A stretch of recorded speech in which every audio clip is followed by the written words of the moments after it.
Islamabad high court ने cipher case में PTI के वाइस चेयरमैन शाह महमूद कुरैशी की जमानत मुस्तरद करने का तफसीली फैसला जारी कर दिया।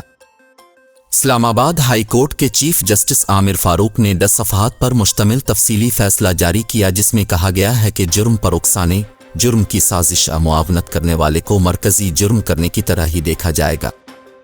अदालती फैसले में कहा गया है कि चेयरमैन पीटीआई पर लगी दफात में सज़ा उम्र कैद, सज़ाए मौत है।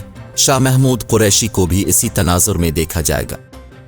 अदालती फैसले में मजीद कहा गया है कि बिलाशुबा जमानत सज़ा रोकना नहीं, उम्र कैद और सज़ाए मौत के मुल्ज़िमान को अदालतें जमानत देने में एहतियात से काम लेती हैं, जबकि इस किस्म के केसेस में जब तक माकूल वजह मौजूद ना हो जमानत नहीं दी जा सकती। फैसले में कहा गया है कि अदालत जमानत मुस्तरद करके हिदायत करती है कि ट्रायल 4 हफ्ते में मुकम्मल किया जाए।